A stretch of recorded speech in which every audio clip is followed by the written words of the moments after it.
welcome back to Autism Life with Ashy. So today it is like a little vlog type of day. Ashy just got out of her appointment. She did very good. So just because she did good, we're gonna go get some Dutch, and me and Ashy are in the back. Ashy's in the middle, using my phone to watch her Kung Fu Panda or her screenshots. So yeah, we're on our way to Dutch. I'll try to record when we're ordering. This is Ashlyn's actually first time going to Dutch with us. We always go, we'll just get the drinks and just come back with them.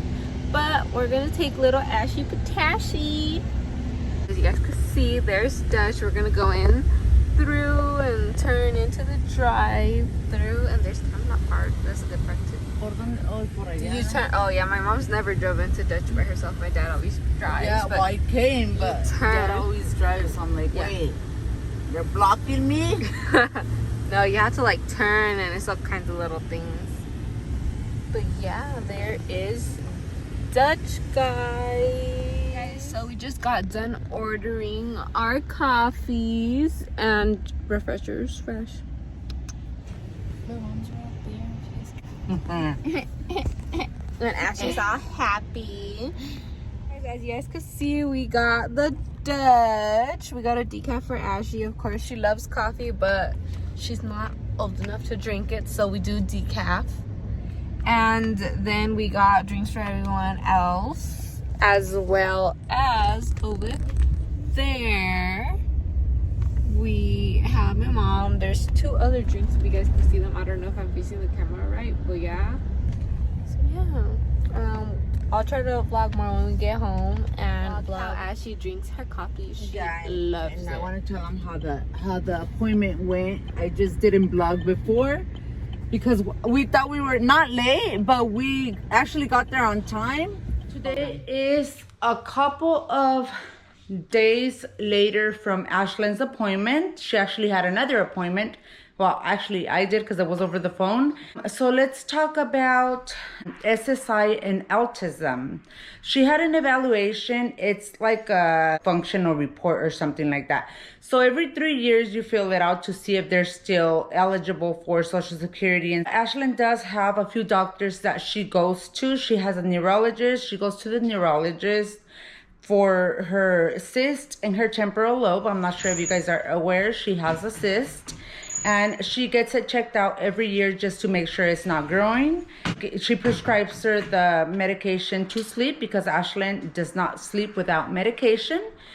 And also, this appointment is done every 3 years for SSI. And yes, Ashlyn does get her insurance through SSI because she is eligible, because she is disabled, if that makes sense. But Ashlyn does not qualify for the payment because of her parents' income, which is my income and Daddy's income. So that exceeds the requirements to receive SSI. So with that being said, Ashlyn is eligible for SSI, if that makes sense, but she doesn't get the payment part of it because of our income. But once she turns 18, it doesn't matter what we make, she can collect her SSI because she's gonna be an adult. But as for right now, she doesn't qualify for the payment, but she keeps qualifying because she's still disabled, so they give her insurance through SSI. So she has insurance through Daddy's work and also through the Social Security. Whatever Daddy's insurance doesn't pay, that's when her secondary comes in or something like that. But she has two type of insurance. You know, this is informative for people that don't know, like, oh, I make too much, I'm not gonna qualify, my kid's not gonna qualify because of the parents' income. That's right, they don't qualify for the payment portion, which is fine. But they do qualify, like they're eligible because of their disability, so they will get their insurance through Social Security, if that makes sense. I took her to the evaluation. It was a psychological evaluation, so obviously, you know, it's obvious they were asking her. She's nonverbal, so they made her like look at these little pictures and stuff, so she wasn't really pointing because, I mean, she didn't know this person. So, obviously they check if she's still eligible under that diagnosis, because, eligibility through a category that's for the school, but an actual doctor is a diagnosis. It went great. Ashlyn was there. We took her pediatric wheelchair, not because she doesn't walk, but because she does a lot of eloping. And luckily we took it because we had to wait there for like 20 minutes because the appointment, I believe it was at 9, and the lady was not there yet. So we were literally waiting outside. So I'm like, luckily we brought the pediatric stroller off, because if not, she would have been like, where am I? She would have been like pulling us around and trying to like run off. So luckily we brought it down, and I did explain that to them, which we all know. She walks, but we put her in here when we do like any type of outings, just for eloping, because she is very strong and she will run off. She is unaware that she could get ran over. I also had another appointment a couple of days later for the regional center. It went well as well. I'm not sure if you guys know. So if you guys didn't know about the regional center for our county, we are in the county of Kern. So it's KRC, Kern Regional Center. That's what it is here. But I say regional center because in different counties, it's different names. The office would be the regional center. So when your child or young adult are disabled, they are a regional center clients. So for example, Ashlyn, she has autism. She is unaware. They do an evaluation also at the regional center just to make sure they do qualify. They do like a psychological evaluation to make sure they qualify to be regional center clients. So what that does, the regional center provides you with, they will pay for things that your generic source does not pay for, if that makes sense.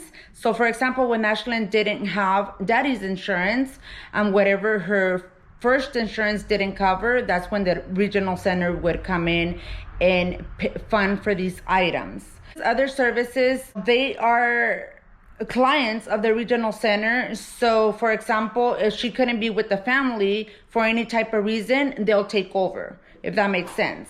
She is a regional center member. They do an evaluation every year. It's called an IPP. So what they do, they have a plan. It's a legal document as well as an IEP. But for the regional center, it's an IPP. It's a plan. It's a plan. So for example, they write down like, okay, what are the goals for Ashlyn? My goal for her is for her to grow up and be able to depend on herself and be aware, like have safety awareness and stuff like that. Potty train, obviously, life skills where she can take care of herself in the future when she's older or an adult or whatever the case is. They do an evaluation every year to see if she still qualifies to be a client. It's not a member, it's a client. And so we do have a coordinator in the case. They'll fund for items that the insurance doesn't fund. For example, a few years back, her insurance didn't cover for her Carrot 3 car seat, so they came in and they paid for it. And her insurance did cover the pediatric wheelchair, but they didn't cover the Carrot 3 car seat, so that's when they came in and they paid for it. Also, they cover respite hours, and they do like a whole evaluation to see if she elopes. Like for example, her safety awareness, we have to have high locks. If not, she'll like run off or go to the backyard. She's unaware. So they write all that down. So what respite is, they give you hours, either a family member or a person from the agency which you're going with, and they'll provide a person. They'll come and take care of Ashlyn. I don't necessarily need to be out of the house. I could be here cooking or sleeping. It's intended for the parents to rest.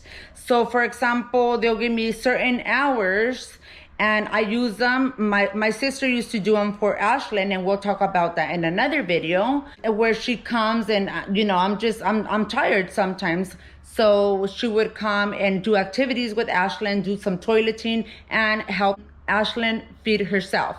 Just examples what you could use the respite hours for. But if you guys want a more detailed video on that, I can make it. I just wanted to update you guys on this appointment, that it went great for the SSI. And also, you know, we had another appointment, so I just wanted to add it to this video just so it wouldn't be too short. And I don't want to make it too long either, but it's 2 in 1. You guys got a double whammy today. If you guys want more of these videos, more informative videos like this, let me know in the comments below and I'm willing. I'm pretty experienced. I'm not saying, I'm not claiming that I know everything. We learn as we go, but Ashlyn is 12 years old and I'm pretty experienced. I know about, you know, the program services. We're in the right track, and Ashlyn does receive the services she should be receiving, and she has made a lot of improvement. FYI, if you're not yet subscribed to Autism Life with Ashy, make sure to do so. Hit that big thumbs up, the bell notification to get notified every time we upload a brand new video, and we will be back with more. And you guys know the drill. All the links to the other girls' channels, family channel, and social medias are always linked in the description below. Make sure to give them a visit. You might like the content. If not, that's okay. We are happy that you guys support Autism Live with Ashley. We will be back with more videos. Thank you so much for watching.